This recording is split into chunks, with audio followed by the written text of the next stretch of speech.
महान लक्ष्य, अच्छी शिक्षा, दृढ़ संकल्प और कड़ी मेहनत, अगर ये किसी के पास है तो वो ज़रूर सफलता हासिल कर सकता है।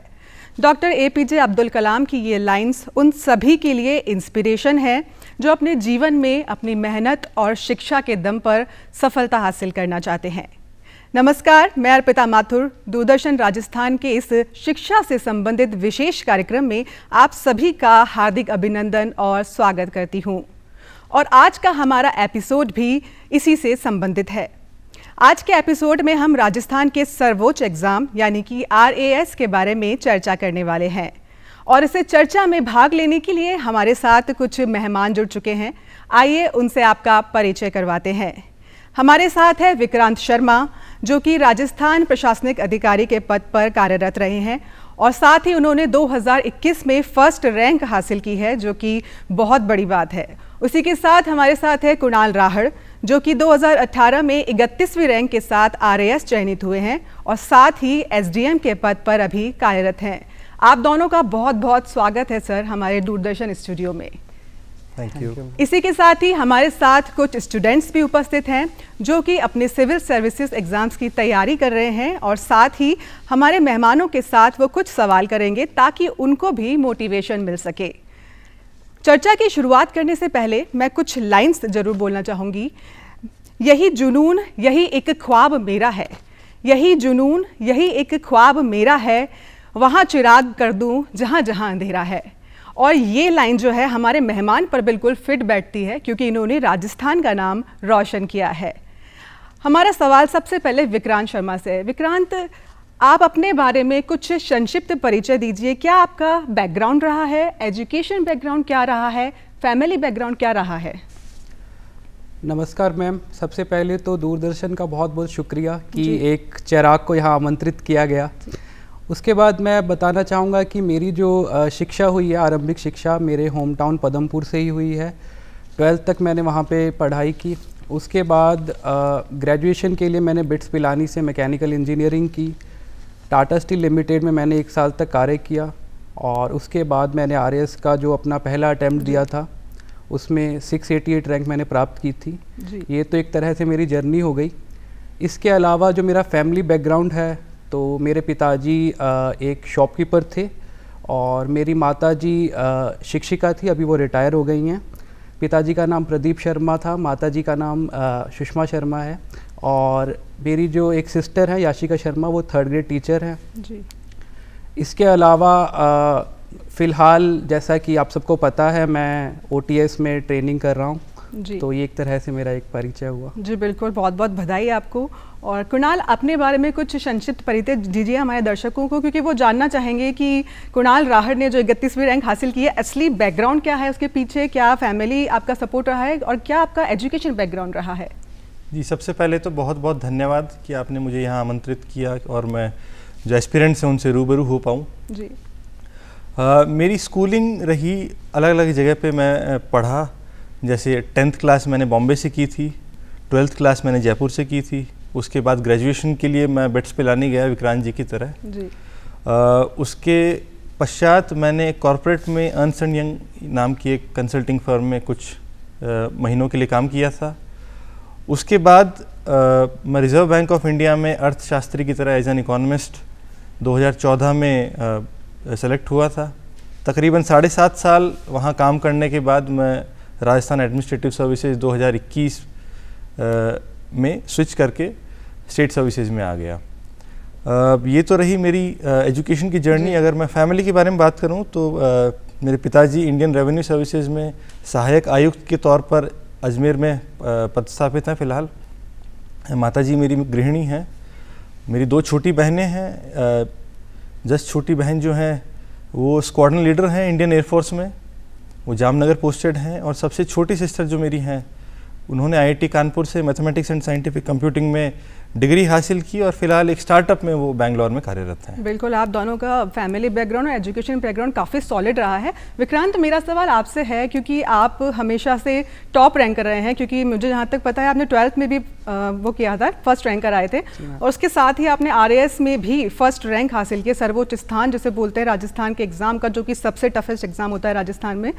आपको कैसा फील हुआ था उस वक्त जिस वक्त आपका रिजल्ट आया था, क्या आपका रिएक्शन था? मैम जैसे कि आपने बताया कि 12th में भी फर्स्ट रैंक आया था, तो एक मुझे लगता है कि ना जो ये कॉम्पिटिटिव एग्ज़ाम्स है इनका नेचर बिल्कुल अलग है जी। और 12th तक का जहाँ तक मामला होता है कि फिर भी आपको थोड़ा बहुत लगता है कि हाँ मैंने अच्छे से प्रिपरेशन की है, और केवल एक ईयर के बच्चे उसमें प्रिपेयर हो रहे होते हैं। कंपटीशन में ऐसा है कि आपको आइडिया नहीं है कि they are different type of field से लोग वहाँ पे आपसे हो रहे हैं। कुछ इवन जो इतने एक्सपीरियंस लोग हैं वो भी वहाँ पे आपके साथ कंपटीशन में हैं, तो कभी भी आप ये जज नहीं कर सकते कि मेरा अच्छा रैंक आ जाएगा या टॉप 10 में आ जाऊँगा या मैं।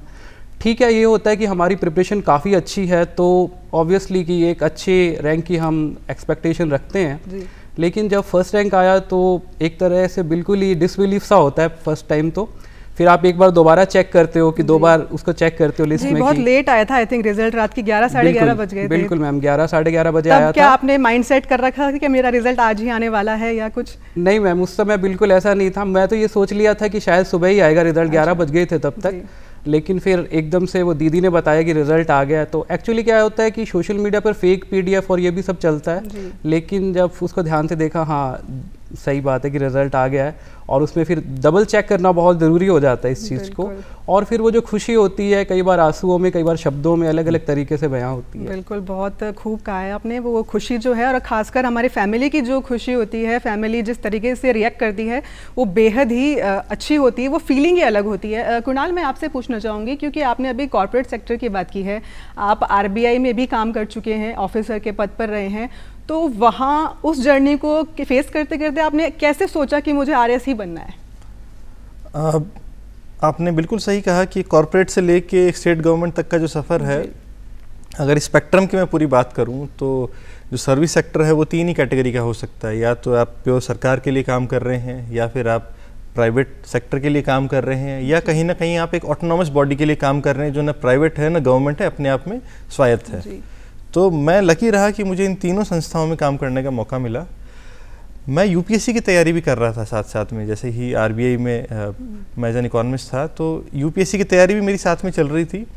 तो कहीं ना कहीं जहन में ये ज़रूर था कि मुझे प्रशासनिक सेवाओं में आना है, और मेरा जुड़ाव भी राजस्थान से ज़्यादा रहा, तो स्टेट में रहने का भी मौका मुझे RS के थ्रू मिलता। तो ये दोनों फैक्टर्स जब साथ में काम किए तो मुझे लगता है कि एक इंस्पायरिंग रीज़न रहा कि क्यों मैं RBI को छोड़ के RS की तरफ आया। जी बिल्कुल। विक्रांत, आपसे एक सवाल है, किस तरीके से जो RS है उसकी तैयारी करनी चाहिए? अगर प्री को लेके हम बात करें तो प्री को लेकर क्या हमारी स्ट्रेटेजी रहनी चाहिए? क्योंकि आजकल क्या कंपटीशन लेवल बहुत ज़्यादा हो गया है, तो आपके अकॉर्डिंग आपने किस तरीके से तैयारी करी और आप किस तरीके से तैयारी करने का संदेश देते हैं? देखिए मैम, मुझे लगता है कि पहली बात तो ये कि जो RAS जैसा कॉम्पिटिटिव एग्ज़ाम है उसकी हमें एक इंटीग्रेटेड तैयारी करनी चाहिए। तीनों जो स्टेप है, प्री, मेंस, इंटरव्यू, उनको सब साथ में लेके। लेकिन जैसा कि आपका क्वेश्चन है, हम केवल प्री की अगर बात करते हैं तो प्रीलिम्स का जो एग्ज़ाम होता है वो ऑब्जेक्टिव टाइप एग्ज़ाम होता है। इसमें अराउंड 150 क्वेश्चंस आते हैं और 200 मार्क्स का ये एग्ज़ाम होता है। तो इस एग्ज़ाम में अराउंड 50% जो हमारा पोर्शन होता है वो राजस्थान से रिलेटेड रहता है। तो इसमें जो राजस्थान वाला पार्ट है वो आपका काफ़ी स्ट्रॉन्ग होना चाहिए। इसके अलावा जो मैथमेटिक्स आता है आजकल थोड़ा सा डिफ़िकल्ट भी आ रहा है, तो उसकी भी प्रैक्टिस बेहतर तरीके से की जानी चाहिए। जहाँ तक मेरी बात है तो मैथमेटिक्स वाला पोर्शन मेरा स्ट्रॉन्ग था ऑलरेडी, और राजस्थान वाला मेरा इसलिए बेहतर था क्योंकि 12th तक मैं राजस्थान बोर्ड से पढ़ा हूँ, तो राजस्थान वाला पोर्शन उसमें कुछ मात्रा तक कवर हो जाता है। तो इस वजह से मेरे लिए प्रीलिम्स को इतनी बड़ी हर्डल नहीं रही, क्योंकि UPSC के लिए भी कुछ सब्जेक्ट्स पढ़े थे तो वो उसमें ऐड हो गया। लेकिन जो आगे आने वाले स्टूडेंट्स हैं उनके लिए मेरी यही सलाह रहेगी कि आप राजस्थान बोर्ड की जो बुक्स हैं जो स्पेसिफिकली आपकी सिलेबस से रिलेटेड हैं उनको पढ़ें, और टेस्ट सीरीज ज़रूर लिखें, क्योंकि आज के समय में टेस्ट सीरीज मस्ट हो गया प्रीलिम्स के लिए भी। क्योंकि जितना ज़्यादा आप लिखेंगे तो उससे आपको उसमें कई एलिमिनेशन मेथड्स पता लगते हैं कि क्वेश्चन को कैसे सॉल्व किया जाता है, कुछ पैटर्न का आइडिया लगता है आपको। प्रीवियस ईयर के जो क्वेश्चन पेपर्स हैं वो बहुत ज़रूरी हैं। प्रीवियस ईयर के क्वेश्चन पेपर जब आप डाउनलोड करें तो देखें कि कौन से पोर्शन से ज़्यादा नंबर के क्वेश्चन आ रहे हैं, कहाँ से कम आ रहे हैं, किस पे ज़्यादा फोकस देने की ज़रूरत है। तो ये कुछ चीज़ें हैं, टेस्ट सीरीज हो गया, प्रीवियस ईयर के क्वेश्चन पेपर्स हो गए, तो ये सब पे फोकस किया जाना चाहिए। जी बिल्कुल। आप दोनों से हमारे स्टूडेंट्स पे सवाल पूछना चाहेंगे। सर, मेरा नाम ज़िद्दी पारिक है। मेरा सवाल ये है कि जो पिछली वैकेंसी थी RS की, उसके अंदर जो कट ऑफ थी जनरल की, प्रीलिम्स की, वो 100 गई थी, जो काफ़ी हाई है। तो हमारी अपकमिंग वैकेंसीज़ के लिए क्या अप्रोच रहनी चाहिए, क्या स्ट्रैटेजी होनी चाहिए, उस पर आप कुछ बताएं। विक्रांत जी आप। मुझे लगता है कि जैसे कि मैंने अभी हमारी चर्चा चल ही रही थी कि प्रीलिम्स की, अभी क्या है कि प्रीलिम्स में कंपटीशन इसलिए ज़्यादा हो गया है कि जो बाकी राजस्थान के एग्ज़ाम्स देने वाले बच्चे हैं वो भी प्रीलिम्स पे फोकस करने लगे हैं राजस्थान के। तो कई बार राजस्थान की कट ऑफ प्रीलिम आरएस की जो कट ऑफ है वो काफ़ी हाई जाती है, जैसे आपने बताया 100 से ऊपर चली जाती है। तो उसके लिए यही है कि आपको राजस्थान वाला पोर्शन आपका बहुत स्ट्रॉन्ग होना चाहिए, क्योंकि 75 मार्क्स के क्वेश्चन लगभग उससे आते हैं। राजस्थान का जो इकोनॉमिक सर्वे है, मतलब आपको कुछ ऐसे जो पोर्शंस है जिसमें से ज़्यादा क्वेश्चन पूछे जाने की संभावना है उस पर फोकस करने की ज़रूरत है। मैथ्स वाला जो पोर्शन है उसमें से कुछ टॉपिक्स, अगर कुछ आर्ट्स वाले लोग हैं जो थोड़ा उसमें कंफर्टेबल नहीं है तो उसमें से कुछ टॉपिक्स आप चूज़ कर सकते हो जिसको आप प्रैक्टिस ज़्यादा करें तो आपको बेहतर होगा। और प्रीवियस ईयर वाले क्वेश्चन पेपर आप ज़रूर देखें। प्रीवियस ईयर वाले क्वेश्चन पेपर एक तरह से बेस होता है उसका आपका, और सिलेबस तो एक तरह से बाइबल है इसका एग्ज़ाम का। सिलेबस को अपने पास रखें और कुछ भी चीज़ सिलेबस से इतर ना पड़े, जो आपकी सिलेबस में दी हुई है चीज़ें उसी को कवर करने की कोशिश करें। और प्रैक्टिस, टेस्ट सीरीज की जो प्रैक्टिस है उसको आप ज़्यादा से ज़्यादा करने की कोशिश करें, ज़्यादा से ज़्यादा एग्ज़ाम लिखें, तो उससे क्या है कि आपको एलिमिनेशन मेथड्स के बारे में पता लगेगा और भी टेक्निक्स के बारे में, आपको ट्रायल एंड एरर से भी उसमें आपको, मेरे को लगता है कि फ़ायदा मिलेगा। जी कुणाल, मैं कुछ पूछना चाहूँगी कि जिस तरीके से उन्होंने सिलेबस की अभी बात करी है, तो सिलेबस की समझ जो है वो बहुत ज़रूरी होती है एग्ज़ाम में, ऐसा लगता है आपको? बिल्कुल, मैं कहूँगा फर्स्ट स्टेप ही इस प्रिपरेशन का ये है कि आपसे क्या पूछे जाने वाला है, कम से कम आप उसके बारे में तो एक समझ रखें। तो आप सबसे पहले सिलेबस को उठाएं और वर्ड बाय वर्ड, जो कोई बहुत बड़ा सिलेबस नहीं होता, 1-1.5 पेज का सिलेबस होता है, वो आपको पता रहेगा। तो आपको क्वेश्चन देख के ये स्ट्राइक हो जाएगा कि इस पोर्शन से क्वेश्चंस पूछा जा रहा है। दूसरी बात, तकरीबन 20,000 बच्चे फर्स्ट स्टेज को पार करते हैं, जो कि प्रिलिमिनरी स्टेज है, प्रीलिम्स जिसको बोलते हैं। तो हमको तैयारी इस पर्सपेक्टिव से नहीं करनी चाहिए कि कितनी कट ऑफ हो सकती है, उस कट ऑफ के हिसाब से हम प्रिपेयर करें। मैं कहूँ give your best. Cut offs तो बाद में डिसाइड होंगी, किस कैटेगरी की क्या कट ऑफ है वो तो बाद में डिसाइड होंगी। आप तो जितने क्वेश्चन आते हैं पूरा अटेम्प्ट कीजिए। और विक्रांत जी ने एक बहुत क्रूशियल इंपॉर्टेंट बात ये बताई कि टेस्ट सीरीज ज़रूर लिखें, क्योंकि ये मान के चलिए अगर आपको 150 OMR शीट में गोले भरने हैं, अगर आपकी प्रैक्टिस नहीं रही वो टाइमिंग के साथ में, तो हो सकता है आप वो गोले ही पूरे ना भर पाओ, पूरा पेपर ही अटेम्प्ट ना कर पाओ। सेकेंडली, कई बार ये भी देखा गया है कि आप गलत गोला भर देते हो और वो करेक्टिव मेजर नहीं हो पाता उसका कुछ। एक बार आपने गलत भर दिया तो वो जिस क्वेश्चन में आपको भरना था वो आप नहीं भर पाए A, और आपने दूसरे क्वेश्चन की स्पेस में गलत भर दिया तो आपकी नेगेटिव पेनल्टी भी रहेगी। तो आप ये सोचिए कि 1 या 2 मार्क्स के डिफरेंस में हज़ारों बच्चे क्लियर कर जाते हैं। तो आपका वो एक क्वेश्चन जस्ट बिकॉज कि आपको क्वेश्चन आता था लेकिन आपने गलत OMR में गलत गोला भर दिया, इसलिए आप वो पेनलाइज हुए। तो आप ये अगर छोटी छोटी चीज़ों का भी ध्यान रखेंगे और ये मान के रखेंगे कि करीब 20,000 बच्चों का सिलेक्शन होना है, तो कट ऑफ्स कोई बहुत ज़्यादा डराएंगे नहीं आपको। जी बिल्कुल, आप दोनों की जिस तरीके से पर्सनालिटी है एकदम डायनेमिक है, पॉजिटिव है, यंग भी है, हमारे जो बच्चों के बीच में आप काफ़ी मोटिवेशनल आपकी थॉट भी है। और मैं ऐसे पूछना चाहती हूँ आपसे कुणाल जी कि आपकी जो जर्नी रही है, क्योंकि RS एस्पिरेंट से लेकर SDM बनने तक का जो सफ़र रहा है वो कैसा रहा है? मैं उन एस्पिरेंट्स में से हूँ जो कहीं ना कहीं पैरेलली एक जॉब कर रहे थे। तो कुछ लोग होते हैं फुल टाइम प्रिपेयर करते हैं, कुछ जॉब के साथ करते हैं। तो मैं RBI के साथ साथ RS के लिए प्रिपेयर कर रहा था। मेरे लिए पॉजिटिव्स क्या रहे कि RBI एक ऐसी जॉब है जो सैटरडे संडे आपको ऑफ मिलता है, आपके पास 30 दिन की वैसे साल भर छुट्टियाँ होती है, plus RBI is an institution, public dealing बहुत ज़्यादा नहीं होती, तो बहुत कम लोग होते हैं जो आपसे आके मिलते हैं। अनलाइक कमर्शियल बैंक, अगर आप किसी PNB state bank of India में काम कर रहे हैं तो बहुत सारा क्लाइंट इंटरफेस होता है, बहुत सारे कस्टमर्स आते हैं आपके पास। तो मैं लकी था कि सुबह शाम मैं वक्त निकाल पाता था, मैं सैटरडे संडे को पढ़ पाता था, प्लस जो मेरी प्रोफाइल थी वो एक रिसर्चर की थी एज एन इकोनॉमिस्ट। तो जो मैं कहीं ना कहीं रिसर्च कर रहा था वो मेरी पढ़ाई को भी सपोर्ट कर रही थी। प्लस जो मेरी वाइफ हैं कुलज्योति, जो अभी डिस्ट्रिक्ट ट्रांसपोर्ट ऑफिसर हैं, वो भी साथ में एग्ज़ाम दे रही थी। तो जो नोट्स वगैरह बनाने की प्रोसेस थी वो मेरी वाइफ कर देती थी, मैं सिर्फ उनको पढ़ पाता था, इतना ही मेरे पास टाइम था। तो आप भी अपनी लाइफ में कोई ना कोई ऐसा सपोर्ट सिस्टम रखें जो आप नोट्स बना भी लें, पढ़ भी लें, अंडरलाइन भी कर लें, रिवाइज भी कर लें। सब कुछ खुद कर पाना इतना आसान नहीं होता। तो कोई ऐसा आपका पीयर फ्रेंड सर्कल हो या आपके कुछ ऐसे गुरु हों जो आपको अच्छे से गाइड कर पाएँ, तो आपकी जो प्रोसेस है वो ईजी हो जाती है। जी बिल्कुल।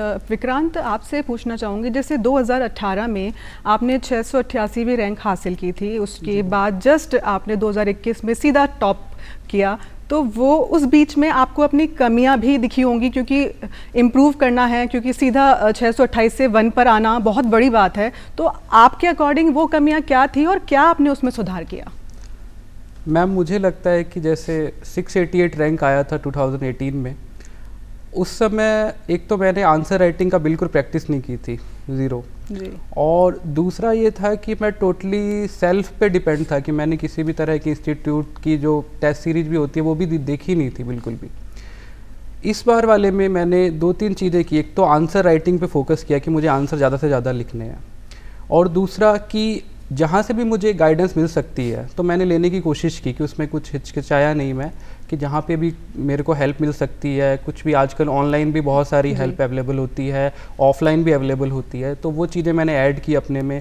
अपना जो कह सकते हैं कुछ चीज़ें हम ऐसे छोड़ देते हैं या कि ये तो शायद रेलिवेंट नहीं आ रहा है इसके लिए, तो ऐसी चीज़ें भी मैंने उसमें ऐड की अपने सिलेबस में।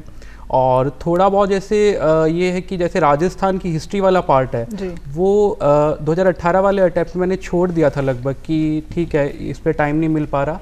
और उसका एक कारण ये भी था क्योंकि मैं यूपीएससी उसके साथ दे रहा था 2018 में, और इस बार मैंने सिर्फ आरएएस को ही फोकस किया था, कि यूपीएससी को मैंने एक बार साइडलाइन कर दिया कि बाद में देखेंगे, कि एक बार आरएएस का अच्छे से दे देते एग्ज़ाम। तो ये 2-3 रीज़न मुझे लगता है कि जिन्होंने शायद रैंक 1 लाने में योगदान दिया। जी बिल्कुल। कुणाल, आपसे पूछना चाहूँगी क्योंकि आपकी जर्नी काफ़ी इंटरेस्टिंग रही है, जॉब प्रोफाइल भी रहा है आपका, काफ़ी सॉलिड रहा है, तो ऐसे में जब आप जॉब कर रहे थे तो जॉब स्विच करने के बारे में आपका आइडिया क्यों आया? आपने क्यों सोचा कि नहीं मुझे तो बैंक में रहते रहते ही आपने सीधा एसडीएम बन गए, तो क्या आपके दिमाग में था उस वक्त? मैं कहना चाहूँगा कि एक इनहेरेंट ट्रेट होता है, एक पर्सनैलिटी होती है किसी की, तो शायद मेरा नेचर ऐसा रहा है कि मुझे लोगों से मिलना, उनके साथ काम करना, कनेक्ट बनाना, सोशलाइजिंग बनाना, ये मुझे अच्छा लगता है जी। वो अपॉर्चुनिटी मुझे आरबीआई में नहीं मिल पा रही थी। बट अगर मैं आरबीआई की बात करूं तो it's one of the ideal employers, मतलब इतनी अच्छी सर्विस कंडीशंस, इतनी अच्छी सैलरी, पर्क्स, अलाउंसेज, इतना अच्छा एक्सपोजर, कोई अगर उस सर्विस को एंजॉय करना चाहेगा तो उसके लिए वो जन्नत जैसा है जी। कुछ बाउंडेशंस थी, जैसे मुझे बॉम्बे ही शायद मेरा लाइफ टाइम स्पेंड करना पड़ता क्योंकि हेडक्वार्टर्स बॉम्बे में ही है आरबीआई के। मैं घर से ज़्यादा दूर नहीं रहना चाहता था, और बॉम्बे की लाइफस्टाइल भी कुछ ऐसी थी जो मुझे बहुत ज़्यादा अजीज़ नहीं थी। तो मैं कुछ पुश फैक्टर्स भी थे, कुछ पुल फैक्टर्स भी थे। यहाँ मैं अपने लोगों के साथ राजस्थान की शायद मैं कुछ लोगों के लिए कुछ कर पाता यहाँ पे। पब्लिक सर्विस में एज ए पब्लिक सर्वेंट आप आते हो तो एक सेटिस्फैक्शन भी आपको मिलता है किसी के लिए कुछ कर पाने का। जी बिल्कुल। हमारे साथ कुछ स्टूडेंट जो बैठे हैं इतनी देर से, वो भी इंतज़ार कर रहे हैं कि कब हमारे आइडल से सवाल पूछा जाए, तो हम जानना चाहेंगे कौन है जो पूछना चाहेगा। गुड इवनिंग सर, मेरा नाम साक्षी शर्मा है और मेरा क्वेश्चन ये है सर, जैसे मार्केट में कई सारी नोट्स हैं और बुक्स हैं और आपने भी कई सारे पढ़े होंगे, तो आप एज एन टॉपर हमें कौन सी बुक सजेस्ट करना चाहेंगे? देखिए, जहाँ तक बुक्स की बात है, मुझे लगता है कि जो एनसीईआरटी की बुक्स हैं या फिर राजस्थान बोर्ड की जो बुक्स हैं वो मोस्ट ऑथेंटिक बुक्स हैं और सिलेबस के मोस्ट ऑफ द टॉपिक उससे कवर हो जाते हैं। कुछ टॉपिक्स आपको हो सकता है उसमें ना मिले। इसके अलावा हिंदी अकादमी की बुक्स आती है, हिंदी मीडियम वाले लोगों के लिए स्पेसिफिकली वो ज़्यादा रेलिवेंट है। और इसके अलावा आप कुछ ऑनलाइन मटेरियल भी सर्च कर सकते हैं, इग्नू का मटेरियल है और ऐसे मटेरियल जो है आपको हेल्पफुल हो सकते हैं। इसके अलावा नोट्स, आजकल काफ़ी नोट्स भी आपको अवेलेबल हो जाते हैं ऑनलाइन, तो वो सब भी आप पढ़ सकते हैं। इसके अलावा कुणाल सर कुछ ऐड करना चाहें तो? मैं थैंक यू विक्रांत जी। मैं कोचिंग के नोट्स के बारे में बताना चाहूँगा कि बेसिकली सिलेबस अगर आप देखोगे दैट्स अ वास्ट ओशियन, है ना।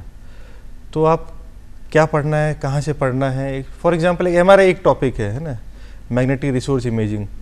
आप उसको गूगल करोगे, गूगल पे मान लीजिए विकीपीडिया पढ़ लिया तो कितना ऑथेंटिक है वहाँ से कंटेंट, या किसी वेबसाइट पे चले गए वहाँ से पढ़ लिया, कितना पढ़ना चाहिए कितना नहीं पढ़ना चाहिए। तो कोचिंग के नोट्स वहाँ आपको हेल्प कर देते हैं कि एक कंसाइज लिमिटेड तरीके में आपको बता देते हैं क्या एटलीस्ट आपको पढ़ना चाहिए। उसके बाद आप खुद के नोट्स चाहे वो गूगल करके सर्च कर लीजिए या स्टैंडर्ड टेक्स्ट बुक्स जो विक्रांत जी ने बताई है वहाँ से कुछ नया मिलता है उसमें आप ऐड ऑन कर लीजिए। कोई डायग्राम्स वगैरह ऐड कर लीजिए, कोई नंबर्स फिगर्स या कोई लेटेस्ट रिपोर्ट्स आती हैं, इकोनॉमिक रिव्यू जैसे राजस्थान का आता है, इकोनॉमिक सर्वे आता है गवर्नमेंट ऑफ इंडिया का, वहाँ से कुछ मिलता है, आप वो ऐड कर सकते हैं। तो और जो आप डेली न्यूज़पेपर रीडिंग करते हैं, एडिटोरियल संपादकीय जिसको बोलते हैं, वहाँ से कुछ कंटेंट उठा के आप उसमें ऐड ऑन कर सकते हैं। तो ये तमाम चीज़ें मिलके आपके स्टडी मटेरियल को बहुत रिच एनरिचिंग बनाती हैं। जी बिल्कुल। विक्रांत, आपसे जानना चाहेंगे, जैसे हम प्री की तो हमने बात की, प्री क्या होता है ना, एक क्वालिफाइड एग्जाम होता है जस्ट। अगर मेंस की बात करें, क्योंकि उसके पॉइंट्स जुड़ते हैं, तो मेंस की क्या हमारी स्ट्रेटेजी रहेगी और किस तरीके से आपकी स्ट्रेटेजी रही है? मैम, मुझे लगता है कि जैसे हमने प्री की बात कर ली, लेकिन मुझे लगता है कि प्री की बजाय मेन को जो है हमको फोकस में रखना चाहिए। तो प्री का कट ऑफ अपने आप ही क्लियर हो जाएगा। तो जब प्री और मेंस का जब हम सिलेबस साथ में रखते हैं तो हमको कुछ टॉपिक कॉमन मिलते हैं। तो हम जब प्री के लिए उसको पढ़ना स्टार्ट करें तो मुझे लगता है कि उसको मेंस के पॉइंट ऑफ व्यू से भी पढ़ना चाहिए कि मेंस के लिए इसमें 2 नंबर का, 5 नंबर का, 10 नंबर का किस प्रकार का क्वेश्चन इसमें पूछा जा सकता है। तो मेंस के लिए मुझे ये लगता है कि सबसे पहले तो वही एक स्टैंडर्ड जो प्रोसेस है कि आपको सबसे पहले सिलेबस आपका प्रिंट आउट होना चाहिए आपके पास। उसमें क्या क्या, एक तरह से आपको पूरे तरह से कंठस्थ होना चाहिए सिलेबस में क्या क्या टॉपिक्स हैं। उसके बाद आप जो प्रीवियस ईयर वाले क्वेश्चन पेपर हैं वो डाउनलोड करें, उसको देखें कि उसमें से कौन से टॉपिक में से ज़्यादा क्वेश्चन पूछे जा रहे हैं, कौन से क्वेश्चन रिपीट हो रहे हैं। फॉर एग्जांपल जैसे जियोलॉजिकल टाइम स्केल वाला क्वेश्चन है वो बहुत बार रिपीट हुआ है। इसी तरह से कुछ और जो स्पेसिफिक टॉपिक्स हैं उससे क्वेश्चन बार बार आते हैं, तो वो आपको पूरी तरह से तैयार होने चाहिए वो चीज़ें। फिर ये वाला जब आपका पार्ट हो जाता है, पढ़ने वाला हो जाता है, रिवीजन वाला पार्ट हो जाता है, उसके बाद जो टेस्ट सीरीज है वो एक मस्ट चीज़ हो जाती है कि जब तक आप आंसर लिखोगे नहीं तब तक आपको रियलाइज़ नहीं होगा कि आपका लेवल ऑफ नॉलेज क्या है। और दूसरी बात मैंने ये रियलाइज़ कि जब मैंने आंसर लिखने स्टार्ट किए कि कुछ ऐसे क्वेश्चंस होते हैं जो आपको लगता है कि मुझे नहीं आते, लेकिन जब आपको एक फॉर्मल सेटिंग में आप बैठे होते हो कि आपको इतना टाइम देना ही है उस पर, तो कुछ थॉट्स आपको आते हैं और आप उसको लिखते हो। तो जहाँ पर आपको 0 मार्क्स मिलना था वहाँ पे हो सकता है आपको हाफ या 1 मार्क्स मिल जाता है। तो ये जो प्रैक्टिस है ये बहुत मस्ट है मेंस के एग्ज़ाम के लिए। जी बिल्कुल। कुणाल, आपकी क्या स्ट्रेटेजी रही है मेंस को लेकर? मैं ये कहूँगा कि ऐसा फेज़ या ऐसा स्टेज कभी नहीं आता लाइफ में जब आपको ये लगता है कि मैंने पूरा पढ़ लिया है। जी। तो 100% आप कभी भी परफेक्ट नहीं हो पाते हो पढ़ने के मामले में। तो अनलेस आप लिखना शुरू करोगे तो जो पढ़ा है उसको भी आप, क्योंकि एग्जामिनर को ये नहीं पता है कि आपको कितना आता है जब तक वो उसको लिखा हुआ न जान ले। आपके दिमाग में क्या है वो जज नहीं कर पा रहा है, वही जज कर पा रहा है जो आपने आंसर शीट में लिखा है। आप आंसर शीट पे आंसर लिखते हो तो खुद ही फील करते हो कि इसको मैं कैसे और इम्प्रूव कर सकता था। मैं एक सजेशन और देना चाहूँगा, आप कभी आंसर शीट उठाइए, ठीक है, 10 लोगों के आंसर शीट उठा लीजिए और चेक करने बैठिए। एक ही क्वेश्चन को 10 आंसर शीट में आप चेक कीजिए और मार्क्स दीजिए, ठीक है। वो 10वीं या 9वीं आंसर शीट पे जब आप आएंगे ना तो आप खुद फील करने लग जाएंगे कि आप क्या देख के मार्क्स दे रहे हैं। क्या वो अच्छी हैंडराइटिंग है, क्या वो अच्छा प्रेजेंटेशन है, क्या वो फिगर है, स्टैटिस्टिक्स है, क्या है जो आपको अपील कर रहा है। अब वही आप एग्जामिनर के पर्सपेक्टिव से सोचिए। हज़ारों बच्चे मेंस के आंसर शीट दे रहे हैं, मैं एक एग्जामिनर हूँ जो सेम क्वेश्चन चेक कर रहा हूँ 50 बार, 100 बार, 200 बार। जैसे जैसे मैं आगे बढ़ता जाऊँगा मेरे लिए एक मोनोटोनस प्रोसेस है, एक बोरिंग प्रोसेस हो जाएगी सेम ही चीज़ बार बार देख के। तो मैं क्या ऐसा नया रिफ्रेशिंग फील करूँगा कि उस कैंडिडेट को अच्छे मार्क्स दूंगा। आप एग्जामिनर के पर्सपेक्टिव से जब आंसर लिखना शुरू करेंगे तो आप फील करेंगे कि आपको बहुत अच्छे मार्क्स मिलने शुरू हो गए हैं। अलग अलग टेस्ट सीरीज दीजिए आप। होता क्या है कि वो जो 3 घंटे का स्लॉट आपको मिलता है उस 3 घंटे को कैसे बेस्ट यूटिलाइज कर सकते हो। जैसे विक्रांत जी ने अभी बताया, कुछ क्वेश्चंस ऐसे होंगे जिनको हम बिल्कुल बाउंसर्स बोलते हैं, जो न उनका सिर पता है न पैर पता है, लेकिन फिर भी आप उन क्वेश्चंस को टैक्टफुली हैंडल कर सकते हो। आप कैसे कर सकते हो, जैसे किसी XYZ एम्प्लॉयमेंट स्कीम के बारे में पूछ लिया आपसे, तो आपको इतना पता है कि एम्प्लॉयमेंट स्कीम है तो बेरोजगारों के लिए होगी, एम्प्लॉयमेंट स्कीम है तो कुछ ना कुछ गारंटी के साथ आई होगी, एम्प्लॉयमेंट स्कीम में तो किसी टारगेट ऑडियंस के लिए होगी, या तो ग्रेजुएट्स के लिए होगी या अनस्किल्ड एम्प्लॉयज़ के लिए होगी, राइट। तो आप उन तमाम चीज़ों को मिक्स करके, और वो एम्प्लॉयमेंट स्कीम कैसे कंट्री की GDP को हेल्प कर सकती है, इस तरीके से आप एक बैलेंस आंसर बना सकते हो। अगर आपको फैक्ट्स पूरे नहीं भी पता हैं तो भी एग्जामिनर को पढ़ के ये नहीं लगेगा कहीं पे कि इसको चीज़ें नहीं पता है। आप सिर्फ स्पेसिफिक्स ही नहीं लिख पाओगे, बाकी जनरल कैरेक्टरिस्टिक्स किसी भी स्कीम की होती है वो आप आराम से लिख सकते हो वहाँ जी पे। बिल्कुल विक्रांत, अभी कुणाल ने बात करी है टेस्ट सीरीज़ की, तो आपको लगता है टेस्ट सीरीज़ या ऑनलाइन जो मॉक टेस्ट होते हैं उसकी बहुत इंपॉर्टेंस रहती है, क्योंकि कई बच्चे देने से डरते हैं? बिल्कुल मैम, मुझे लगता है कि इसकी बहुत ज़्यादा इम्पोर्टेंस है, क्योंकि जैसा कि मैंने पहले ही बताया कि 688 से 1 तक आने में शायद ये वाला मेजर पार्ट था जो मैंने मिस किया। और दूसरा कि मेंस जो है ना वो एक बहुत ही बड़ा, मतलब एक तरह से कह सकते हैं कि कॉन्सेप्ट है, उसमें बहुत सारी चीज़ें ऐड की जा सकती हैं। जैसे कुणाल सर ने भी बताया है कि आपका जो आंसर है वो अलग होना चाहिए, बेहतर होना चाहिए, मोनोटोनस प्रोसेस हो जाती है एग्जामिनर के लिए। और इसमें मैं कुछ चीज़ें ऐड करना चाहता हूँ कि कई बार कुछ चीज़ें होती हैं हमें पता होता है लेकिन हम उसका मेंशन नहीं करते। जैसे अगर हम ये भी लिख देंगे ना कि इकोनॉमिक सर्वे के अनुसार ये है, अगर वो भी लिखेंगे तो हमारा क्वेश्चन जो आंसर है वो ऑथेंटिक बनता है। इसी तरह से कोई भी फील्ड, जैसे साइकोलॉजी का एक पार्ट आता है, तो उसमें अगर आप कोई फेमस साइकोलॉजिस्ट है उसको कोट करेंगे तो जो चेक करने वाला है, क्योंकि आप उसका माइंडसेट देखें ना, चेक करने वाला आदमी कौन होगा, वो साइकोलॉजी का प्रोफेसर होगा, और उससे रिलेटेड आप टर्म यूज़ करेंगे तो उसको भी अच्छा लगेगा कि हाँ इस जो एस्पिरेंट है उसने अच्छे से आंसर किया है। तो ऐसी बहुत सारी चीज़ें जो आपके आंसर को और बेहतर बनाती हैं। जी बिल्कुल, आप दोनों को देखकर, आप दोनों की मेहनत को देखकर मुझे कुछ लाइन याद आ रही है कि मोती चुगने के लिए है ना समुद्र में उतरना ही पड़ता है, उसका किनारों पर रहकर इंतज़ार करने की बिल्कुल ज़रूरत नहीं है, क्योंकि आपने मेहनत करी है, आप खुद समुद्र में उतरे हैं। चलिए अब हम सवाल ले लेते हैं हमारे स्टूडेंट से। अगला सवाल हमारे स्टूडेंट की तरफ से होगा। कौन सवाल पूछना चाहता है? सर मेरा नाम दीपिका है और मेरा सवाल आप दोनों से ही है कि इंटरव्यू से पहले आपका जो साइकोलॉजी थी, माइंडसेट कैसा था, और उसके बाद उसमें क्या चेंज आया? क्या आपको लगता है कि कोई ऐसी गलतियां थी जो आपको नहीं करनी चाहिए थी? ये आप जस्ट इंटरव्यू से होना और एंटर होने के बाद की बात कर रहे हैं। देखो ऐसे होता है कि जब हम एंटर होते हैं इंटरव्यू के लिए तो हमें थोड़ा सा नर्वसनेस तो रहती है, ये तो ऑब्वियस ही बात है। अगर कोई कहे कि मैं नर्वस नहीं हुआ तो मुझे नहीं लगता कि वो सच है। तो ऑब्वियस ही बात है कि मैं भी नर्वस था जब एंटर हुआ। तो लेकिन क्या होता है कि जब आप बोर्ड के आगे जाते हो तो वो भी आपको थोड़ा सा कंफर्टेबल फील कराते हैं कि आपसे पूछेंगे कि आप कहाँ से हो, आपका एजुकेशन बैकग्राउंड क्या है, तो आप कंफर्टेबल हो जाते हो। उसके बाद वो आपसे क्वेश्चन पूछने स्टार्ट करते हैं। तो जनरली ये होता है कि जो आपके ओपिनियन बेस्ड क्वेश्चन होते हैं उसमें आप अपना अच्छा ओपिनियन दे सकते हो, लेकिन कई बार कुछ फैक्चुअल क्वेश्चन पूछ लिए जाते हैं तो उसमें कई बार आपको अगर नहीं ध्यान है तो उसमें आप कई बार आंसर नहीं दे पाते। तो हो सकता है कि कई बार आप जाओ तो फैक्चुअल क्वेश्चन कोई पूछ लिया जाए, आप नहीं आंसर दे पाओ। लेकिन इसमें मुझे जो लगता है कि जो इम्पॉर्टेंट पार्ट है वो ये है कि अगर आपको आंसर नहीं आ रहा है उसके बाद भी अगर आप अपना कॉन्फिडेंस लूज़ नहीं करते हैं तो वो शायद इम्पॉर्टेंट चीज़ है। और कई बार हम कर जाते हैं, बाद में हम रियलाइज़ होता है कि नहीं, मुझे नहीं करना चाहिए था। तो ये कुछ चीज़ें हैं जो ध्यान में रखने वाली हैं। जी कुणाल, आपका एक्सपीरियंस कैसा रहा? एक कहावत है जी, मैं ऐड ऑन करना, एक कहावत है अंग्रेजी में कि the more you sweat in peace the less you bleed in war. इसका मतलब ये है कि आप जितना पीस टाइम में जितनी आप मेहनत कर लेते हो ना, क्योंकि आपका वो डी डे जिसको बोलते हो इंटरव्यू वाला दिन है, आप उससे पहले जितने ज़्यादा मॉक इंटरव्यूज दे सकते हो। हर किसी को डर लगता है, शायद स्टूडियो में आए होंगे इससे पहले हमारे अंदर भी थोड़ी बहुत नर्वसनेस थी, तो ये बहुत स्वाभाविक है और वो बोर्ड को भी पता है। तो हम पहले बात इस चीज़ को एक्सेप्ट करके चलें कि नर्वस होना कोई गलत नहीं है।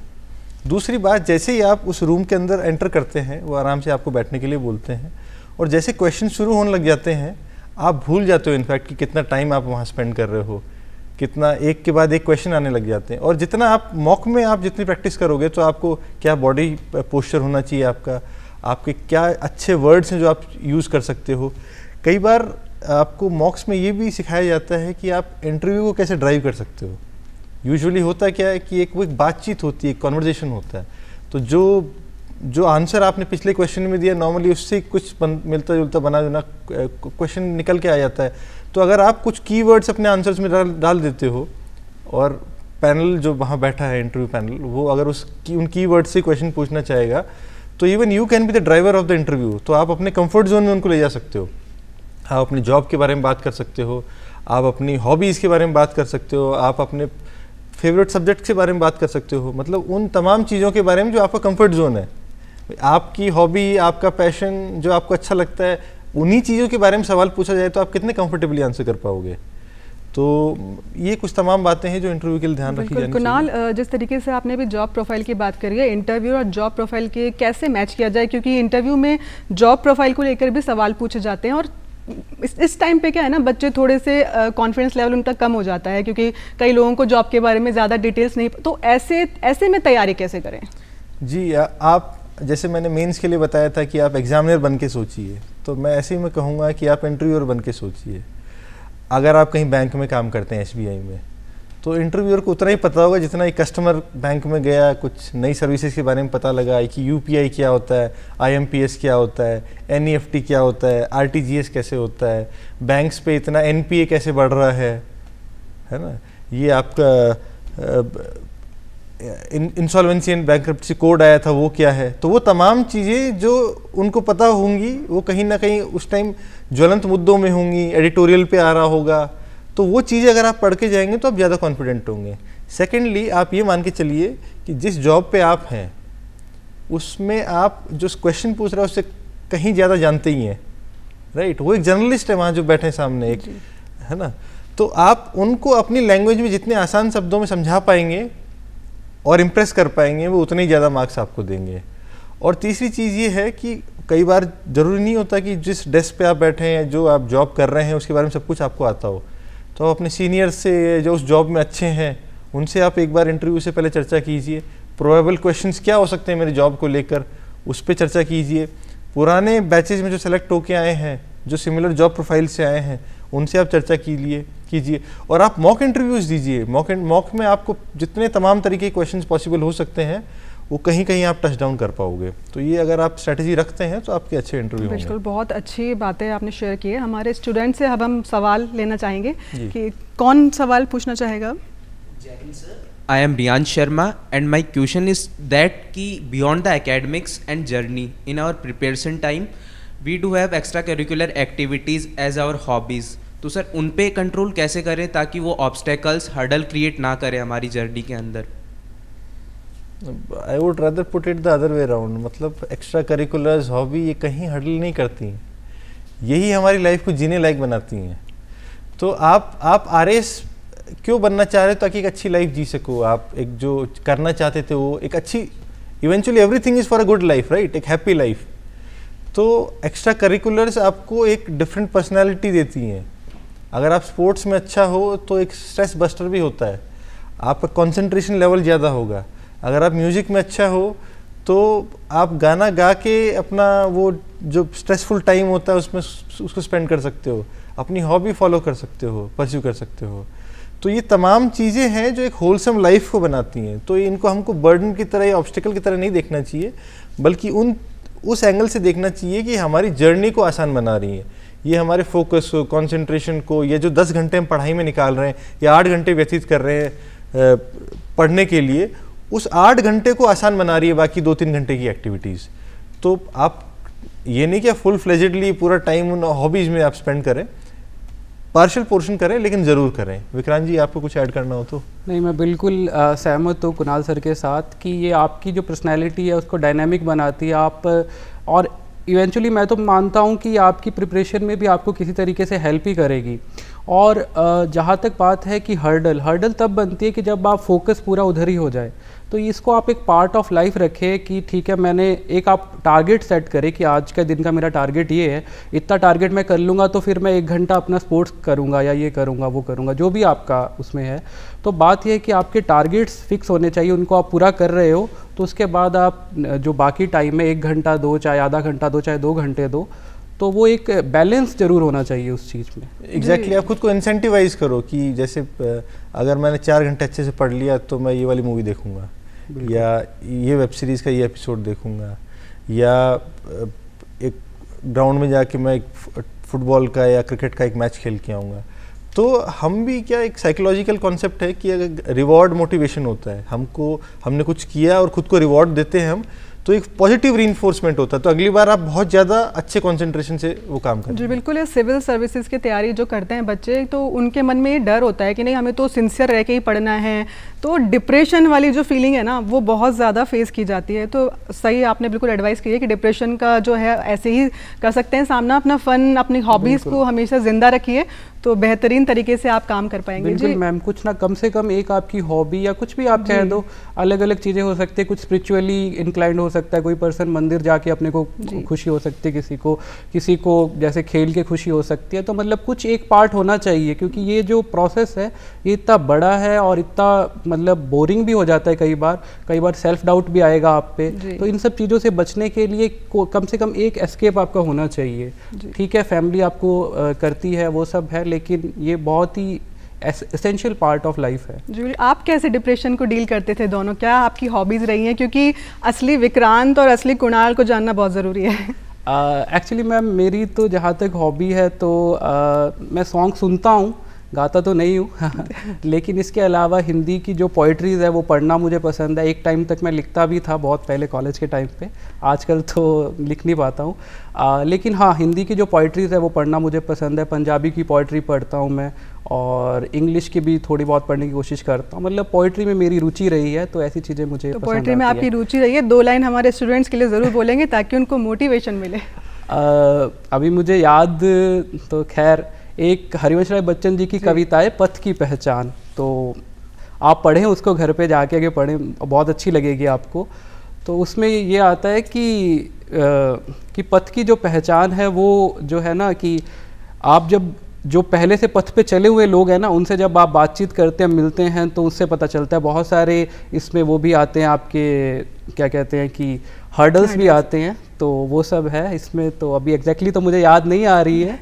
ऐसा कुछ है कि पूर्व चलने के बटोही बाट की पहचान कर ले, पूर्व चलने के बटोही बाट की पहचान कर ले, है अनिश्चित कब सुमन कब कंटकों के शर मिलेंगे, किस जगह यात्रा खत्म हो जाएगी यह भी अनिश्चित।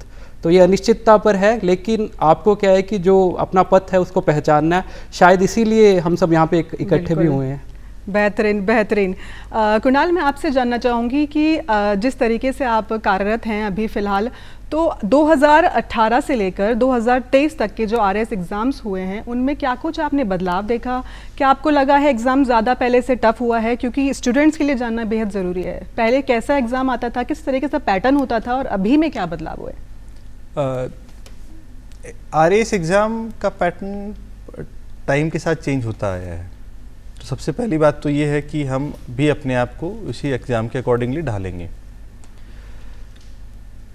सिलेबस सबसे पहले आप पढ़ते ही हैं, चॉकआउट करते हैं, आउटलाइन करते हैं। हर साल कुछ ना कुछ सिलेबस में भी चेंज आया है, तो जो चेंज वाला पोर्शन उसमें से पक्का सवाल आएगा, ये आप मान के चलिए। तो आप वो तो स्पेसिफिकली पढ़ ही लें। दूसरी बात, आप देखेंगे कि नंबर ऑफ़ एस्पिरेंट्स हर साल बढ़ते जा रहे हैं। शायद मेरे टाइम पे 3-3.5 लाख लोगों ने दिया होगा, विक्रांत जी के टाइम पे और ज़्यादा ने दिया होगा। आप जब एग्ज़ाम देंगे तो और ज़्यादा एस्पिरेंट्स होंगे, क्योंकि ये साइकिल अनलाइक UPSC हर साल नहीं होती फुलफिल। तो 2.5-3 साल, कई बार 2-2.5 साल भी लग जाते हैं। तो आप सोचिए उतने टाइम में जितने बैचेस पास आउट हो जाएंगे वो सब उस कंपटीशन की रेस में आ जाएंगे। तो कंपटीशन तो बढ़ने वाला है ही, क्योंकि सीट्स उतनी लिमिटेड हैं और जो नंबर ऑफ़ एस्पिरेंट्स हैं उन सीटों के लिए वो बढ़ते जा रहे हैं। तो जैसा कि आपने पहले ही बताया था, कट ऑफ्स हाई जा रही हैं। तो आप उस माइंडसेट से चलिए कि साल दर साल कंपटीशन टफ होने वाला है। बिल्कुल, हमारे स्टूडेंट जो यहाँ उपस्थित हैं वो भी काफ़ी उत्सुक हैं आपसे सवाल पूछने के लिए। अब उनकी तरफ चलते हैं। कौन अगला सवाल पूछना चाहेगा? गुड इवनिंग सर, मेरा नाम राकेश जुनावा है और मेरा आपसे यह सवाल है कि सर आपके सामने RS की तैयारी करते समय कौन कौन सी चुनौतियाँ आई थी, कब कब आई थी, और सिलेक्शन के बाद आपके सामने प्रशासन को लेकर क्या क्या चुनौतियाँ आई थी, उसके बारे में। मैं पहले वाला क्वेश्चन है उसको ले लेता हूँ कि प्रिपरेशन के दौरान क्या क्या चुनौतियाँ आई थी। प्रिपरेशन के दौरान जो चुनौतियाँ हैं वो कई लेवल पे आ सकती हैं आप पे। कि एक तो ये है कि आप क्या पढ़ें, सबसे पहला तो यही होती है कि आप क्या पढ़ें। तो उस लेवल पे मैंने कुछ, जैसे आजकल YouTube है, इस पे हम देखते हैं कि कुछ टॉपर स्टॉक होती है, जैसे हम लोग कर रहे हैं वैसे ही। तो वैसे ही मैंने इनिशियली वही देखी थी, वहीं से देखा कि क्या पढ़ा जाना चाहिए। तो उस चुनौती को मैंने वहाँ से ओवरकम किया। फिर अपना एक जो कहते हैं कि अपना एक सिलेबस और ये सब तय कर लिया कि मुझे यही पढ़ना है। तो ये कम से कम ये वाली हर्डल तो मेरी निकल गई।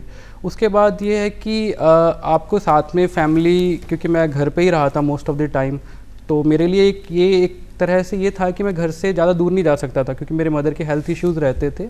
तो ये एक मेरे लिए समस्या थी जिसे आप चुनौती समझ सकते हैं।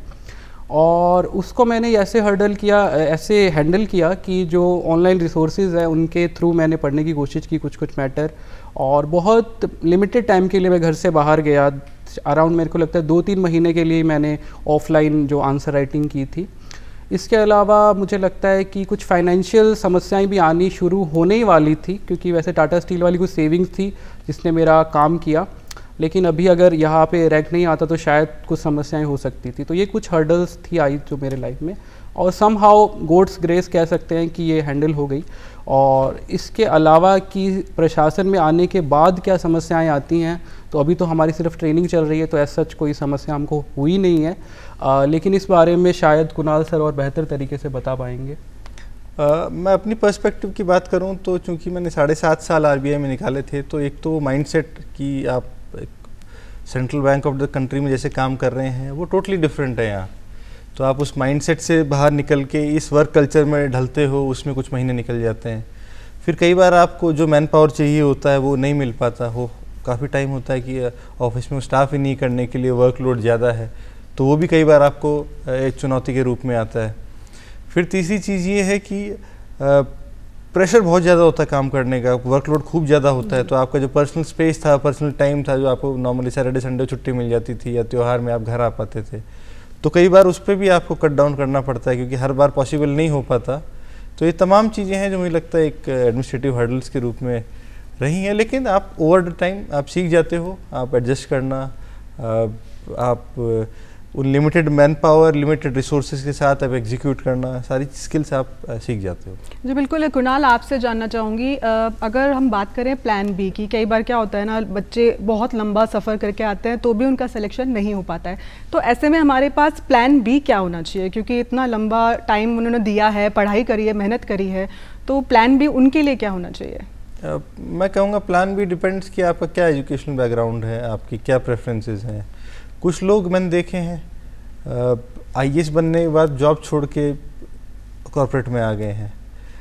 आप जाके देखेंगे, एक रोमन सैनी सर थे, आईएएस क्लियर किया उन्होंने, और ट्रेनिंग के बीच में ही छोड़ के और उन्होंने खुद का एक बहुत बड़ा स्टार्टअप कर लिया। कुछ जो रिसर्च में इंटरेस्ट रखते हैं वो JRF स्कॉलरशिप ले सकते हैं, आप PhD के लिए एनरोल हो सकते हैं, एक अच्छी स्कॉलरशिप मिलती है आपको अराउंड 40,000 रुपीज़ पर मंथ। तो आपको 5 साल का पीरियड तैयारी का और साथ साथ में आपकी डिग्री भी बनती रहती है, तो आप उसमें भी आप ध्यान दे सकते हैं। या आप वो तमाम एग्ज़ाम्स जो जिनका सिलेबस कहीं ना कहीं सिमिलर है RAS से, IAS से, वो दे सकते हैं। कुछ हैं जो लेक्चरर या असिस्टेंट प्रोफेसर बनने की तरफ मोटिवेटेड रहते हैं, तो आप वहाँ जा सकते हैं। ये सब छोड़ के भी कुछ लोग सिर्फ प्राइवेट जॉब भी करते हैं, तो ऑप्शंस बहुत सारे हैं। सिर्फ ये कहना कि RAS मेरी फाइनल स्टॉप है या ये नहीं तो कुछ नहीं, या IAS नहीं तो कुछ नहीं, तो वो धारणा गलत होगी। जी बिल्कुल। कुणाल और विक्रांत, आप हमारे दूरदर्शन स्टूडियो में आए और ढेर सारी बातें करी हैं और हमारे स्टूडेंट्स को काफ़ी मोटिवेट भी किया है, उसके लिए आपका बहुत बहुत धन्यवाद। और मैं हमारे दर्शकों से ये कहना चाहूँगी, साथ ही उन सभी एस्पिरेंट से बोलना चाहूँगी जो सिविल सर्विसेज के एग्ज़ाम की तैयारी कर रहे हैं, कि अगर आपको सूरज की तरह चमकना है तो सूरज की तरह जलना भी होगा। तो मेहनत कीजिए, दृढ़ संकल्प लेकर और एक लक्ष्य लेकर मेहनत कीजिए। इसी शुभकामना के साथ इस एपिसोड में फ़िलहाल इतना ही। अगले एपिसोड में फिर मिलेंगे, तब तक के लिए देखते रहिए दूरदर्शन। नमस्कार।